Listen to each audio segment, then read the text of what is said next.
Welcome back. All right, unexpected third news video of the day as this story continues to evolve and change and all of that. So the NHL and the NHLPA are saying that they have done an investigation already. Keep in mind, this is the NHL and the NHLPA that can take years for investigations, and saying that they see nothing wrong with Babcock's actions. There was nothing untoward going on. So now the spotlight goes back to the Spit and Chicklets crew on their report. They, for better or for worse, are standing behind what they reported. Ryan Whitney saying, "Yep, we stand behind it. We feel bad for players we put in a bad position," and Paul Bissonnette reposting that statement and saying some really not complimentary things about Babcock in that statement. I think the real telling thing is that both of these guys are of the mind that Babcock should not be coaching in the NHL, and it's fine to be of that mind, but it can definitely influence the way you report things, influence the way you look at things, and it's something that I have to divorce the emotion from the reporting when I talk about stuff, and for the most part, I try to do so. There are times where I might be ticked off about things, and it may come across in videos, but I do my best to stay in the middle. And so, to me, just with everything that's going on, Bill Daly saying it's a non-issue, I think somebody sent this information to Paul Bissonnette. I think he ran with it. I think that it's possible there's a player who maybe they were upset about something, and whether it was exactly what happened, how they felt it happened or not. When the NHLPA and the NHL asked them, they then recanted. That could very well be what happened.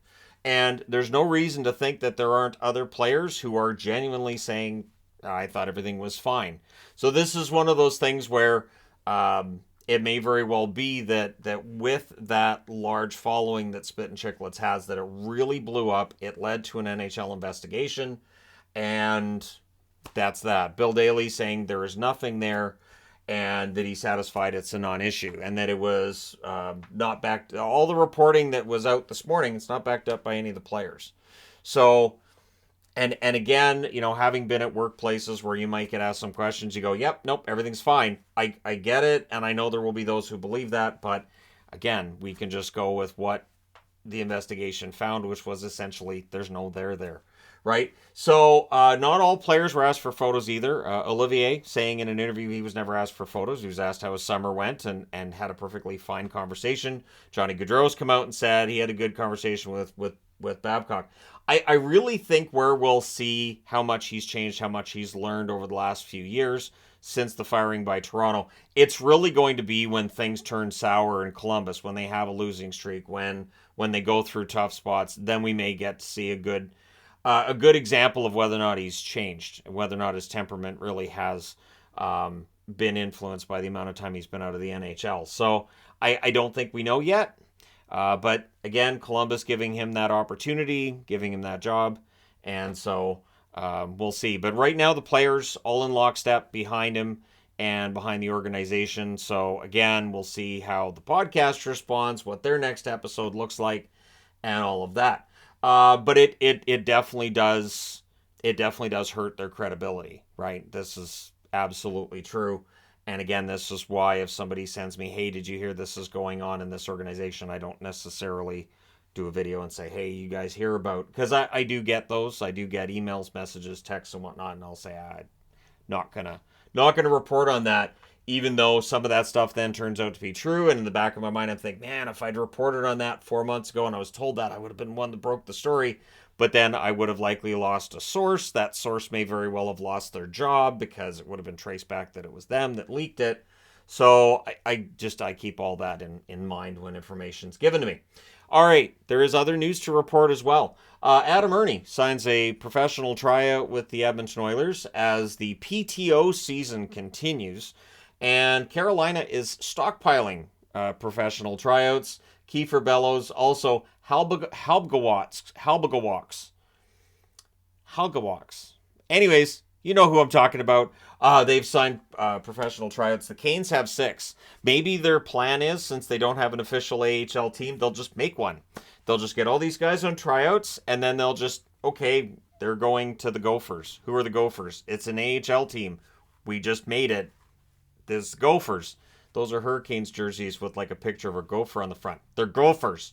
So anyways, we'll see how this works and how many of the guys on tryouts get a chance. I will say for Kiefer Bellows, he's a player that had good reports coming into the NHL, and his goal scoring ability, it just has not translated at the NHL level. And for a lot of these guys on tryouts, sadly, it is probably their last hurrah, their last chance at an NHL job. So we'll see how it goes. But Carolina's stockpiling the tryouts. Also for Canuck fans, Tanner Pearson, part of the team drills at UBC, and the video that's out there, he looks good. He looks like he's ready to go. This puts the Canucks in a very uncomfortable position from a salary cap perspective. It basically takes them from maybe needing to trade Tyler Myers to they really need to trade Tyler Myers because they are well above the salary cap if Pearson's good to go. And of course, we've talked about Myers' contract and how it's only $1 million worth of salary this season, but we still have not seen a trade. And likely because even if you're taking on that contract and you're not spending a lot in terms of salary, you're going to want more from Vancouver than just Myers. You're going to want a draft pick or a prospect, and the Canucks do not have a really deep prospect pool, and they don't want to be trading draft picks to get rid of a contract. So we'll see what happens there, but I'm glad for Pearson if he can come back. He can fit in on the third line. He can fill into the top six as well, and it would be nice to see him back out on the ice for the Vancouver Canucks after this amount of time off. So we'll see what happens. Let me know your thoughts in the comment section below as always. We'll see if I need another reason to wear a Columbus jersey before it's all said and done.